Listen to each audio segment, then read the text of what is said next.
नमस्तुभ्यं नरं चैव नरोत्तमं देवीं सरस्वतीं व्यासं ततो जयमुदीरये नष्टप्रायेषु अभद्रेषु नित्यं भागवत सेवया भगवती उत्तमश्लोके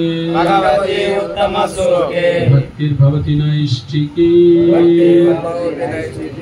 वाञ्छाकल्पतरुभ्यश्च कृपा सिन्धुभ्य एव च पतितानां पावनेभ्यो वैष्णवेभ्यो नमो नमः। जय श्री कृष्ण चैतन्य प्रभु नित्यानंद श्री अद्वैत गदाधर श्रीवासादि गौर भक्त वृंद हरे कृष्ण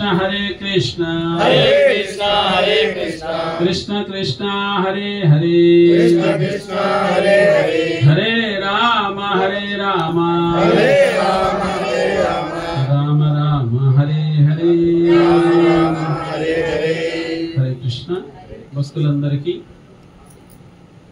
ధనుర్మాస వ్రత మహామహోత్సవం కార్యక్రమంలో భాగంగా ఈరోజు ఈ కార్యక్రమానికి విచ్చేసినందుకు స్వాగతం సుస్వాగతం।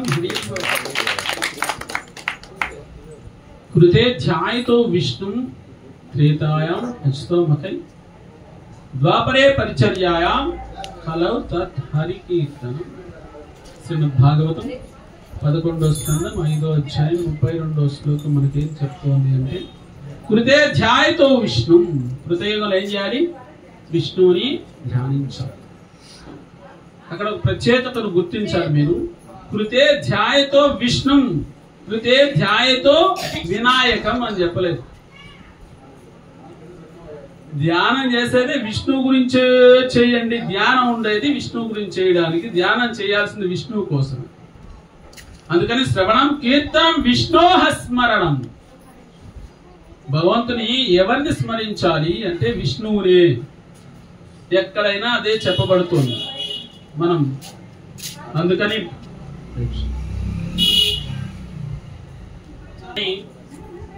ఈ కలియుగ ధర్మం కృతే ధ్యాయతో విష్ణు త్రేతాయం అచ్యుతోమకై, త్రేతాయుగంలో ఏం చేయాలి?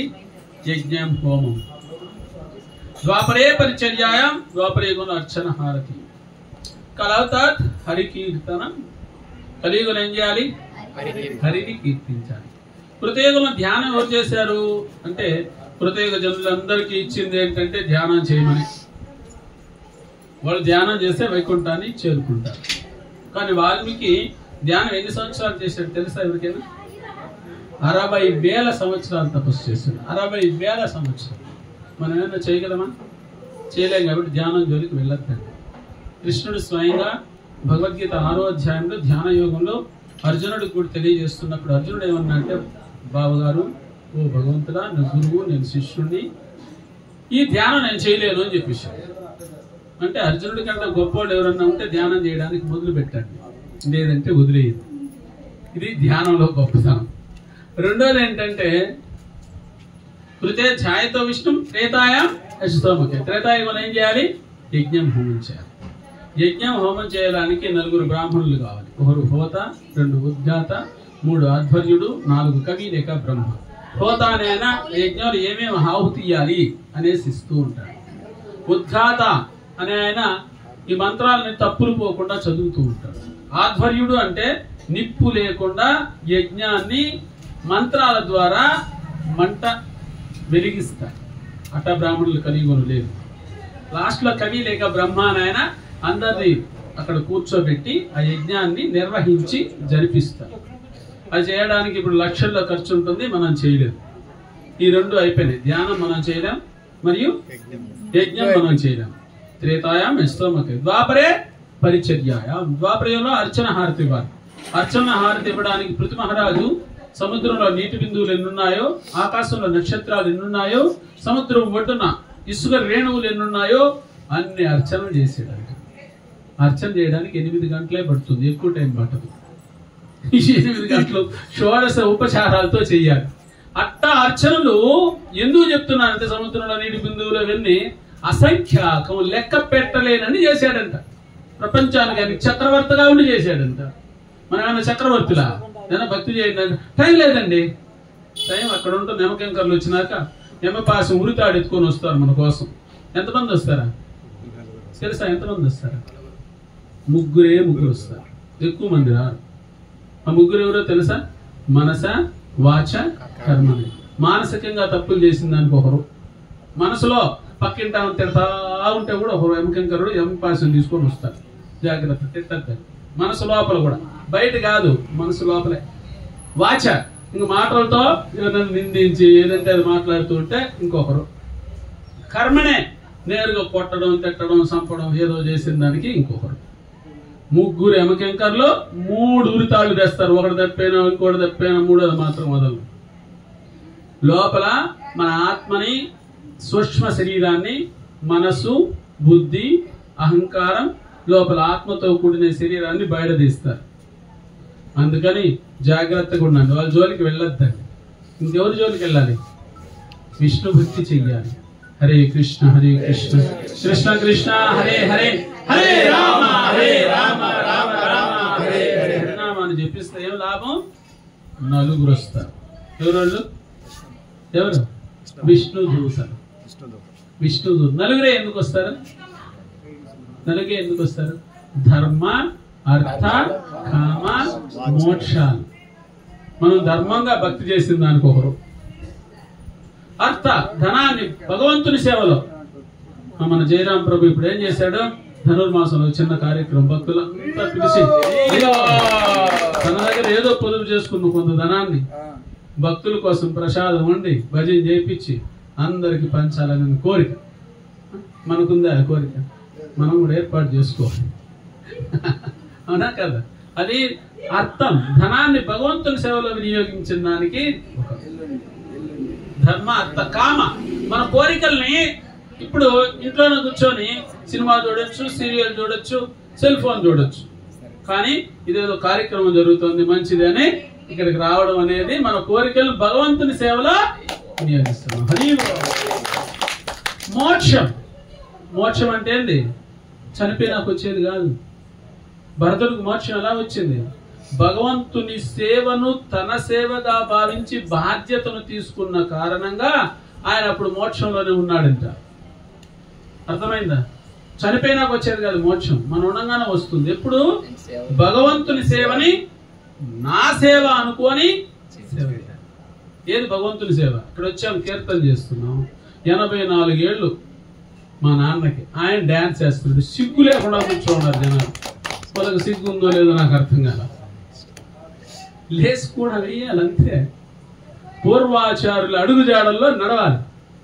మాతాజీ కాలే బాగాలేదు, అయినా మాతాజీలు వచ్చారంటే ఆమె కూడా వచ్చేసి ఆమె కాళ్ళు బాగున్నాయా? నామ సంకీర్తన అంటేనే పాడాలి, వినాలి, డాన్స్. ఈ శరీరాన్ని అట్ట పెడితేనే ఈ మనసు ఏడుంటుంది, లేకపోతే ఏడ ఉంటుంది, ఏడుస్తూ ఉంటుంది. ఎక్కడ ఉంటుంది? ఏడుస్తూ ఉంటుంది. ఈడుంటేనే, ఇక్కడ ఉండాలంటేనే ఆ పని చెయ్యాలి. మళ్ళీ చెప్పించుకోవద్దండి ఇంకెప్పుడు. లేదనుకో వెళ్ళిపోతాడు అన్న దూరంగా. ఇక్కడ ఉండద్దండి. కీర్తన జరుగుతూ ఉంటే అందరూ డాన్స్ మనం వేయగలగాలి. వేయలేదనుకోండి మనం వెళ్ళిపోవాలి దూరంగా. ఎందుకంటే ఎదుటి వాళ్ళకి ఉత్సాహం లేకుండా చేయడం కంటే అలా చేయడం మంచిది. ఆ ప్రభు వేయలేక వేస్తున్నాడు. ఆయన శరీరం సహకరించినా సహకరించకపోయినా ఆ విధంగా డాన్స్ అయ్యండి, నిత్యం చెయ్యండి, మంచిది. అదేవిధంగా ఇప్పుడు నిన్న చెప్పుకున్నాం, కృతే ధ్యాయతో విష్ణం త్రేతాయమై ద్వాపరే పరిచర్యాయాం. కలతాత్ హరి కీర్తనం. కలియుగంలో ఏం చేయాలి? హరిని నోరారా కీర్తించాలి. హరే కృష్ణ హరే కృష్ణ కృష్ణ కృష్ణ హరే హరే, హరే రామ హరే రామ రామ రామ హరే. పెద్దలు ఏం చెప్తారు? హరిని నోరారా, నోరు ఆరిపోవాలి, నీళ్లు తెచ్చేయాలి. ఇంతకుముందు తెచ్చిచ్చారు అలాగా. అందరికి నీళ్లు తెచ్చేయాలి, అంత గట్టిగా పాడాలి. అప్పుడు మనం నిజంగా పాడినట్టు లెక్క. ఈ విధంగా కలియుగ ధర్మమైన హరినామ సంకీర్తన చేయమని ఒక్క విషయం బాగా గుర్తుపెట్టుకోండి. భగవద్గీత మొట్టమొదట డూ యువర్ డ్యూటీ, నీ పని చెయ్యయ్యా అంటుంది.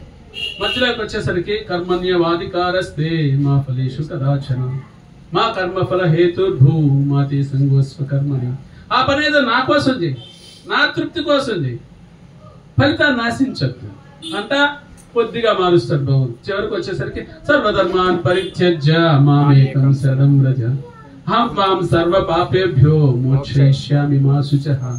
శరణాగతి మామేకం, నా ఒక్కడికే శరణాగతి పొందు, అందరికీ పొందొద్దయ్యా, పొందితే నువ్వు వేస్ట్ అయిపోతావు అని చెప్తూ కృష్ణుడు మామేకం శరణం వ్రజ అని ఒక చెయ్యి నా పాదాలకు శరణం పొందు అని చూపిస్తూనే ఉంటాడు. మనం అదేదో అనుకుంటాం ఆ చెయ్యి.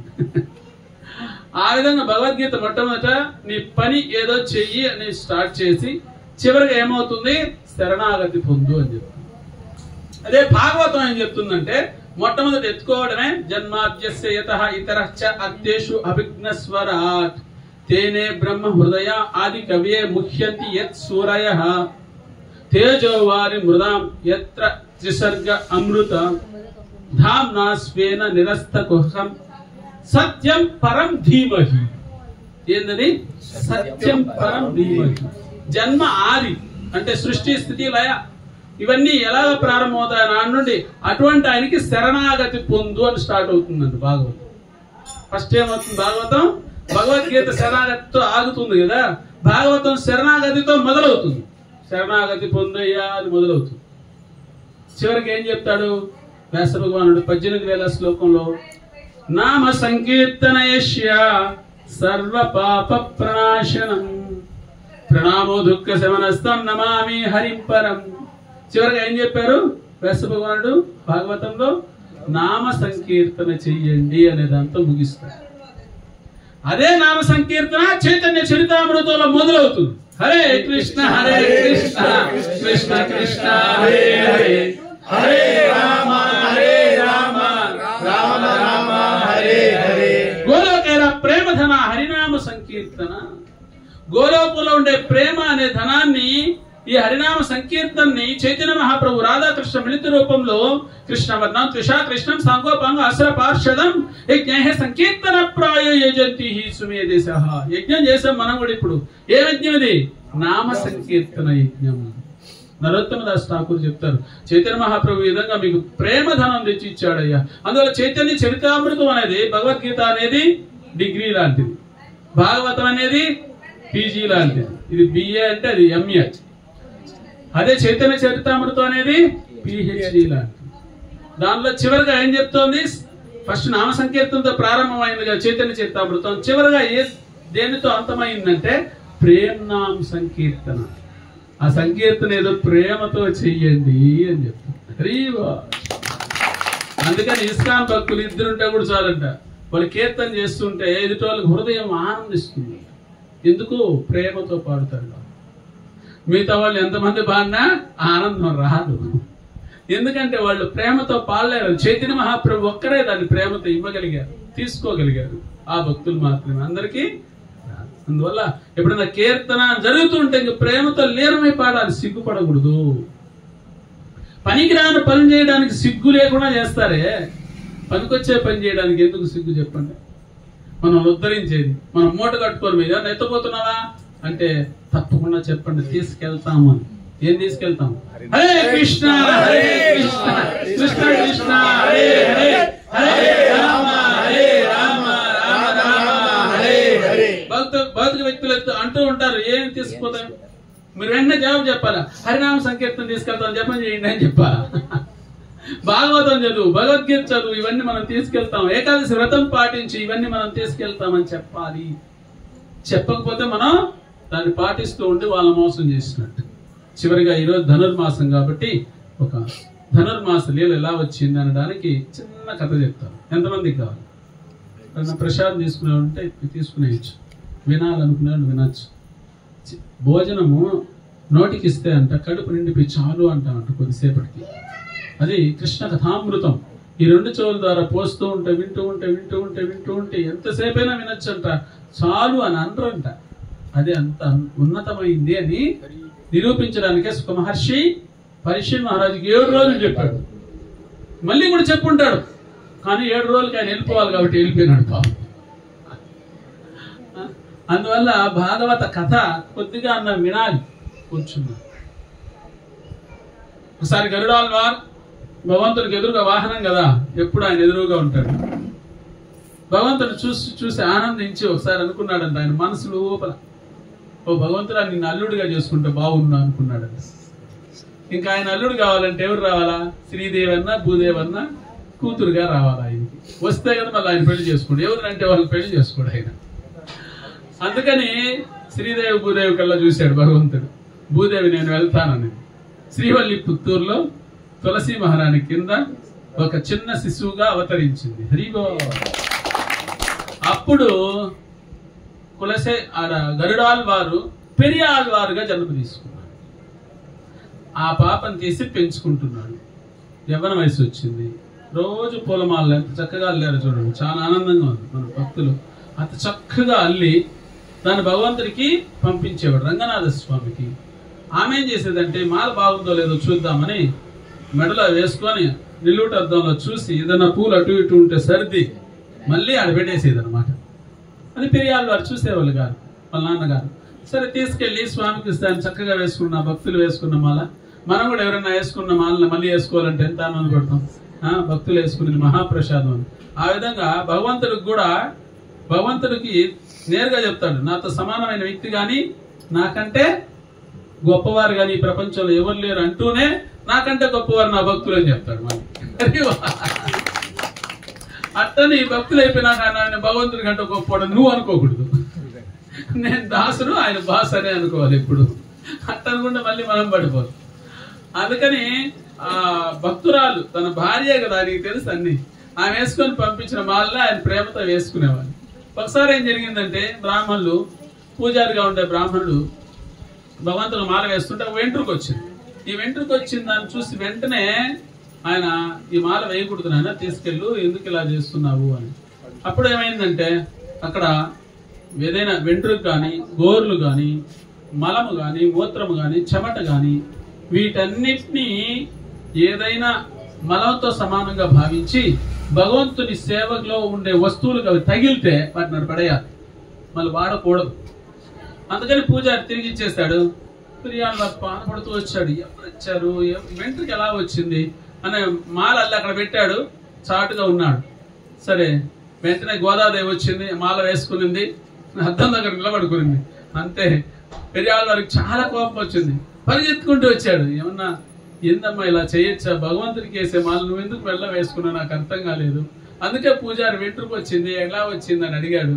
ఈ రోజు నాకు అర్థమైంది, ఇలా చేయొద్దని బాగా అరిచాడు అనమాట. ఆమె ఏడ్చుకుంటూ వెళ్ళిపోయింది.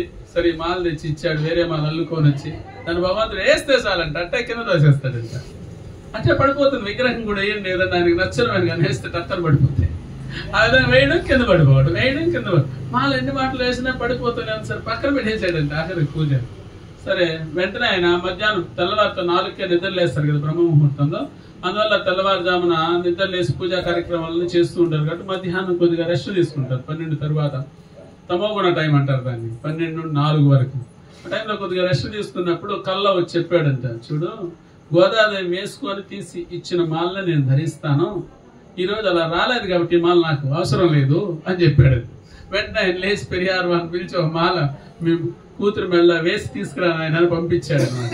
వెంటనే వెళ్ళి తీసుకొని వచ్చి మళ్ళీ ఇస్తే మళ్ళీ వేసుకున్నాడు. అప్పుడు అప్పుడు ఇక యవ్వన వయసు వచ్చింది, పెళ్లి చేయాలనుకున్నాడు. పెళ్లి చేసుకుంటే కదమ్మా ఎలా అంటే, లేదు నేను రంగనాథ స్వామి పెళ్లి చేసుకుంటాను, పెళ్లి కావాల్సిన అమ్మాయిలంతా అలానే కోరుకోవాలంట. ఎలాగా? రంగనాథ స్వామిని పెళ్లి చేసుకుంటాను. దాని అర్థం తెలుసా? భగవంతుడు భర్త, తండ్రి, సోదరుడు, తల్లి దేనికైనా భావించవచ్చు అంట ఆయన్ని. భర్త అంటే మనల్ని రక్షించేవాడు అని నానా అర్థాల్లో ఒక అర్థము. భర్త అంటే ఏదో పిల్లలు కనడానికి ఆయనతో కలిసి ఉండే రూపం అని కాదు. అలాగా భర్తని భగవంతునే భర్తగా భావించి భగవంతుని కోసం వ్రతాలు చెయ్యాలట. అంత శక్తి మనకు లేదు కాబట్టి ఆయన ఎవరో భక్తుడినన్నా పంపిస్తాడట. అందుకని మొట్టమొదటి ఎవరిని కోరుకోవాలి? భగవంతుడినే భర్తగా పొందాలనే అంత ఉన్నత గోదాదేవి లాంటి కోరిక ఉండాలంట. అంత మనం చేయలేకపోయినా భగవంతుడు ఏం చేస్తాడు, తన భక్తులన్నా పంపించి వాళ్ళ భక్తి మార్గంలో వచ్చి వైకుంఠం అన్నా తీసుకెళ్తాడు. ఆ భావంతో చెప్తే పెరియాళ్ళ వారితో గోదాదేవి అంది, నేను శ్రీ రంగనాథ స్వామిని పెళ్లి చేసుకుంటాను. ఎలాగమ్మా, ఉత్సవమూర్తి రూపంలో ఉంటాడు స్వామి, అంతే కదా, మానవ రూపంలో వచ్చి ఏమన్నా నీకు బొట్టు కట్టి పెళ్లి చేసుకోబోతాడా? లేదు లేదు, నువ్వు ఉత్సవమూర్తి విగ్రహాన్నే పెట్టండి, నాకు పెళ్లి చేయండి. సరే పెళ్లి అయిపోయింది, వెంటనే విగ్రహం అయిపోయింది గోదాదేవి. పెరియాళ్ళ వారు పడి దొల్లాడాడు, ఓ అని ఏడ్చాడు, అయ్యో కూతురా కూతురా అని. అప్పుడు భగవంతుడు చెప్పాడు ఆయనకి, చూడు నీవు అల్లుడుగా కావాలని నన్ను కోరుకున్నావు, భూదేవినే స్వయంగా కూతురుగా పంపించాను, ఆమె నా భార్యే, నా దగ్గరకు వచ్చింది, ఎక్కడికి పోలేదు. నీ రూపం ఏంటంటే ముందు గరుడాల్వారు, నువ్వు వెళ్ళి నేరుగా గరుత్మంతుడిగా అవతారం తీసుకో, మళ్ళీ మన కార్యక్రమాలు మామూలుగా మొదలు పెడదాం, ఈ లీల సమాప్తం అని చెప్పి. అందుకని ఈ ధనుర్మాసంలో ఎందుకు ఇలా జరిగింది అంటే, ఆ గోదాదేవి వచ్చి మళ్ళీ అందరినీ గోపికలందరినీ నిద్రలేపి కృష్ణుడి దగ్గరికి వెళ్ళి కృష్ణుడిని నిద్రలేపి ఈ నీళ్ళన్నీ రోజు ఆయన ప్రార్థన చేయమని ఆమె కోరుకునేదట. ఆమె కోరికేమి, తెల్లవారుజామున నిద్ర లేవాలి. ఎంతమంది చేస్తున్నారు? సంతోషం. తెల్లవారుజామున నిద్ర లేచి ధనుర్మాసంలో భగవంతుని ప్రార్థించడం అనేది గోదాదేవి కృప.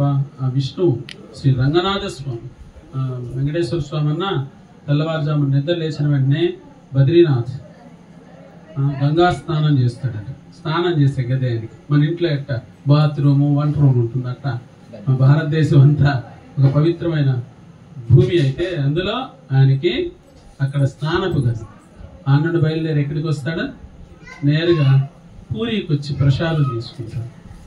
జగన్నాథ పూరి ఎంత చెప్పనుకోగా ప్రతిరోజు ఎన్ని పెట్టాలి ఆయనకి, 56 రకాల ప్రసాదాలు పెట్టాలి అంతే. ఆ విధంగా అక్కడ తీసుకున్న తర్వాత బృందావనంకి వస్తాడు.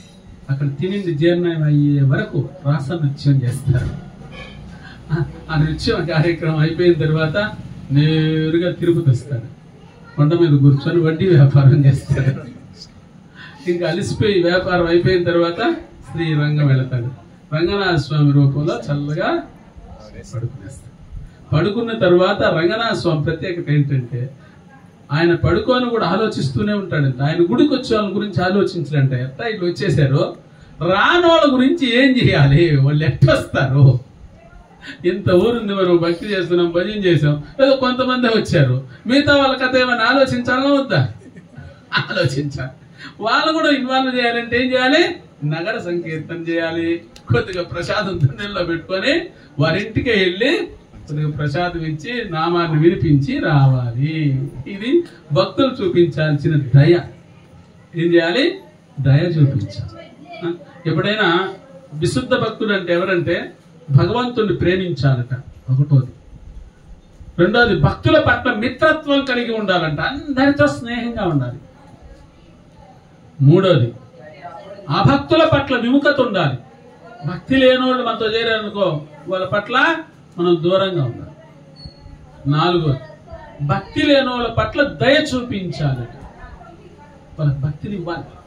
ఏదో ఒక రూపంలో వాళ్ళకి భక్తిని ఇవ్వకపోతే మనం వాళ్ళ ఆత్మహత్య చేసినంత పాపం చేసిన వాళ్ళు అవుతా ఉంటాం. మనం భక్తి చేస్తూ వాళ్ళకి ఈకపోతే, కాబట్టి ఇవ్వాలి మనం నేర్చుకున్న తర్వాత. చివరిగా ఒక పెద్దల్ని ఎందుకు గౌరవించాలని చెప్పి ముగిస్తాను. పెద్దల్ని గౌరవించాలని అవుతా? ఎంతమంది గౌరవించాలనుకుంటున్నారు చేతులు ఎత్తండి. సరే సంతోషం. అంటే నాహంతిష్టామి వైకుంఠే యోగినాం హృదయేన చ మద్భక్తయత్ర గాయంతి తత్ర తిష్టామి నారద. విష్ణు పురాణంలో విష్ణువుతో నారదుడు తెలియజేస్తున్నాడు. విష్ణువే నారదుడికి చెప్తున్నాడు, ఓ నారద, నాహంతిష్టామి వైకుంఠే, నేను వైకుంఠ లోకంలో ఎక్కువ టైం ఉండను. యోగినాం హృదయేన చ, యోగుల యొక్క హృదయాల్లో కూడా ఎక్కువ టైం ఉండను. మద్భక్తయత్ర గాయంతి, నా భక్తులు ఎక్కడ గానం చేస్తూ ఉంటారో తత్ర తిష్టామి నారద, అక్కడ తిష్ట వేసుకొని కూర్చొని ఉంటారు నారద అని చెప్పాడు. అందుకని భగవంతుడు ఇక్కడ ఉన్నాడు, గుర్తుపెట్టుకోండి. మీరు చేతులు ఎత్తున్నారంటే ఆ పని చెయ్యాలి. ఆయన టిక్కు పెట్టేసాడు, వీళ్ళు అందరూ పెద్దలు గౌరవిస్తారు అని. మళ్ళీ ఎప్పుడు అవమానపరచకూడదు. మనం ఏం చేస్తుంటాం, మన భర్తే కదా అని అవమానపరిచేది, ఎగతాళిగా మాట్లాడేది.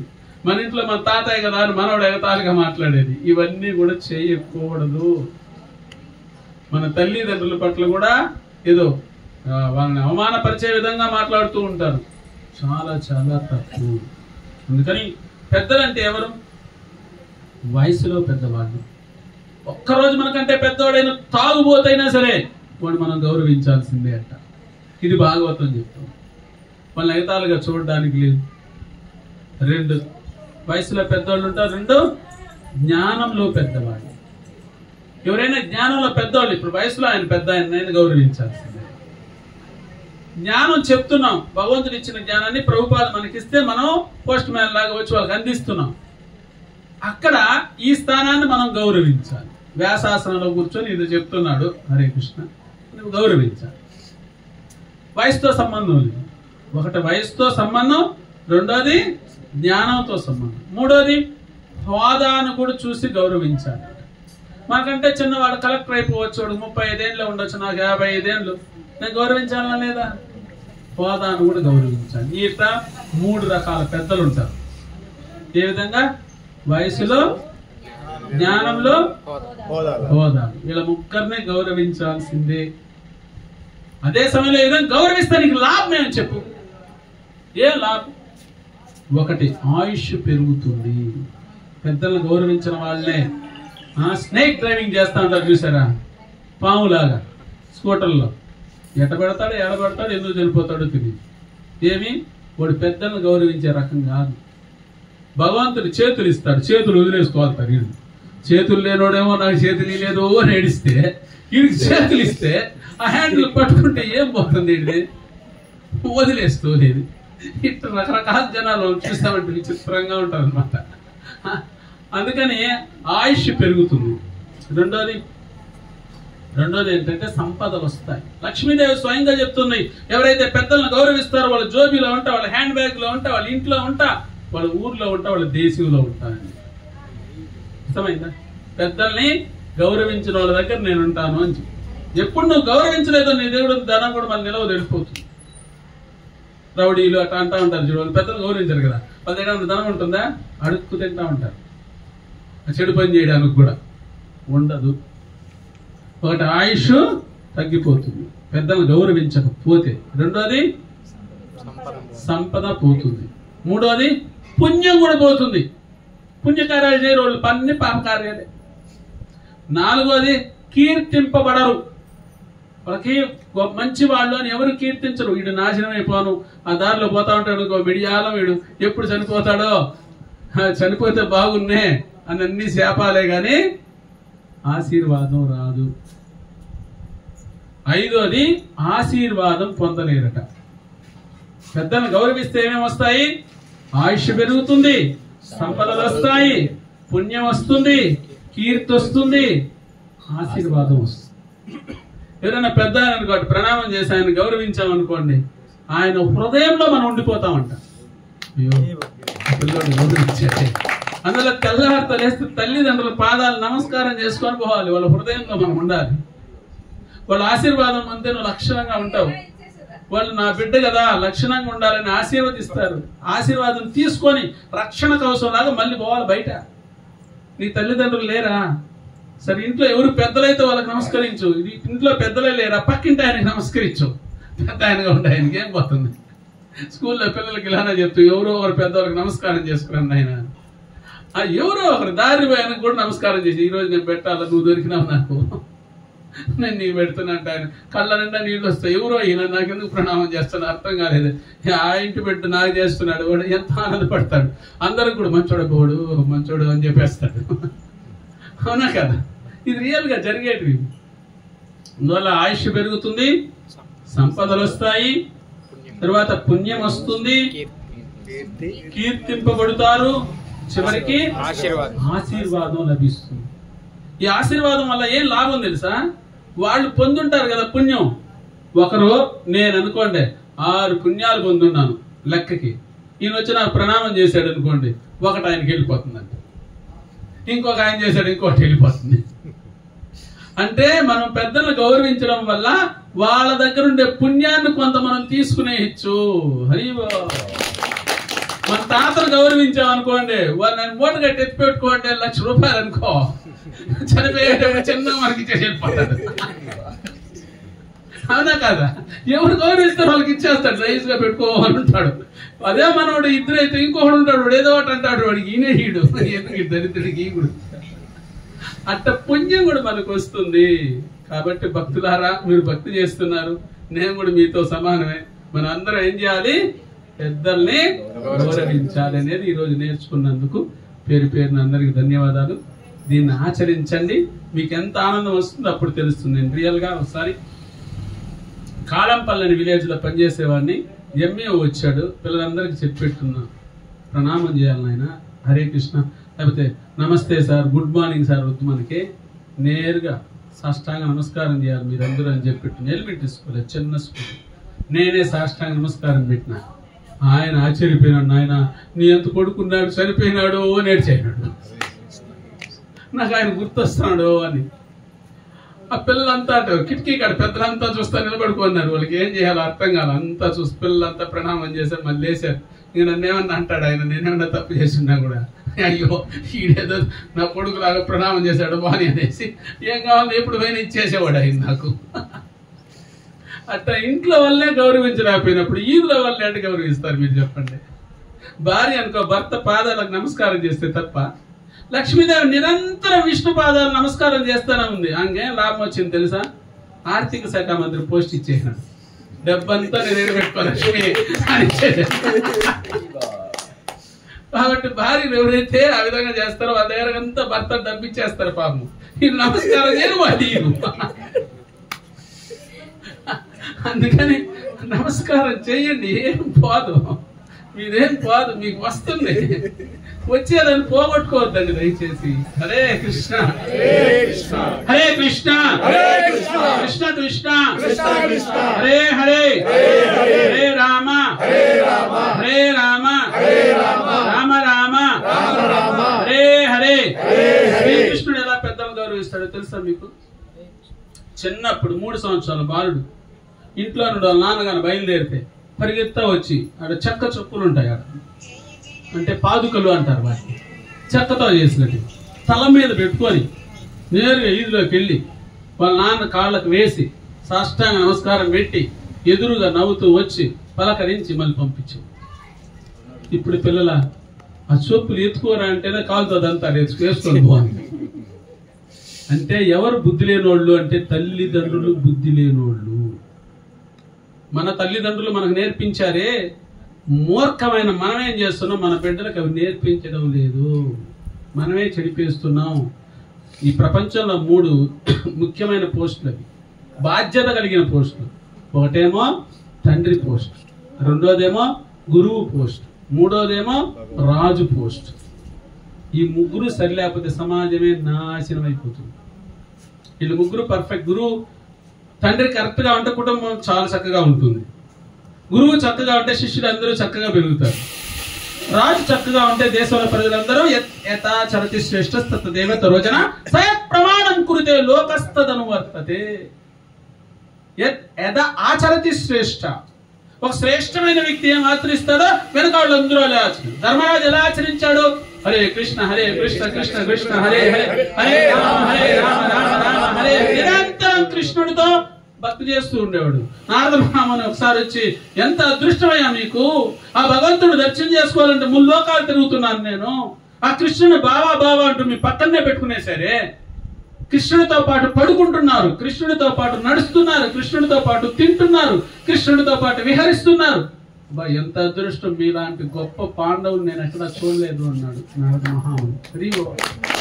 అట్లా మనం కూడా ఏం చేయాలి? భగవంతుడు నిరంతరం మన హృదయంలో పెట్టుకోవాలి, నిరంతరం భగవన్నామాన్ని జపించాలి, భగవంతుని కీర్తన వినాలి, భగవత్ కథ వినాలి, భగవత్ ప్రసాదం వినాలి, భగవంతుని యొక్క భక్తి చెయ్యాలి. అప్పుడు అందుకే పాండవ ప్రియ గోవింద అని వచ్చింది ఆయనకి పేరు పాండవులకి. ఎందుకు? భగవద్గీత ఎవరికి బోధించాడు? కృష్ణుడు అర్జునుడి. పాండవుల వల్లనే కదా మనకు భగవద్గీత వచ్చింది. ఈ ప్రపంచంలో 2 అద్భుతమైన గ్రంథాలు, ఒకటి భగవద్గీత, అది వచ్చిందా? రెండోది ఏంది? శ్రీమద్ భాగవతం. అది ఎక్కడి నుండి వచ్చింది? అర్జునుడి కొడుకు అభిమన్యుడు, అభిమన్యుడి కొడుకు పరీక్షణ్ మహారాజు, అర్జునుని మనవడు. అందుకే మనవాళ్ళు ఏదైనా ఆస్తి ఉంటే తాతది మనవాళ్ళకి చెప్తుంది అనేది, కొడుకు కాదు. అందువల్ల తాత ఎవరు? అర్జునుడు. మనవడు ఎవరు? పరీక్షిత్ మహారాజు. అందువల్ల భాగవతం ఆయన నుండి వచ్చింది. భగవద్గీత ఏమో అర్జునుడి నుండి వస్తే అర్జునుడు ప్రశ్నేస్తుంది దానికి ఎందుకు చంపాలా ఏమి అన్నప్పుడు అది వస్తే ఇక్కడేమి నేను 7 రోజుల్లో చనిపోవాలి, నీ చనిపోయే ముందు నేనేం చెయ్యాలి అని సుఖమహర్షిని అడిగితే సుఖమహర్షి ఏం చెప్పాడు? భాగవతాన్ని వినిపించాడు. అందువల్ల ఈ భాగవతాన్ని వింటూ ఉంటే ఏం లాభం నీకు? భాగవతం భాగవతం భాగవతం భాగవతం భాగవతం భాగవతం భాగవతం భాగవతం భాగవతం ఏమైపోతాం? అందుకని దాని పేరు భాగవతం అని పెట్టారు. నువ్వు బాగా అవ్వాలనే, నువ్వు బాగా కాకూడదు అనుకున్నా కూడా భాగవతమే చదవాలి. ఎందుకు చెప్ప? బాగా కాకుండా ఉండాలంటే ఏం చేయాలని తెలుసుకుంటాం. దేనికైనా భాగవతమే నీకు దిక్కు. భాగవతాన్ని చదవండి, భగవద్గీత చదవండి, పెద్దల్ని గౌరవించండి. ఈ ధనుర్మాసంలో చక్కగా తెల్లవారుజామున నిద్ర లేచి భక్తి చేసుకోండి. నిరంతరం ప్రభుపాద ఏసీ భక్తి వేదాంత స్వామి శ్రీల ప్రభుపాదుల వారు ఇచ్చిన ఈ ప్రాసెస్ ని అనుసరించండి. హరే కృష్ణ.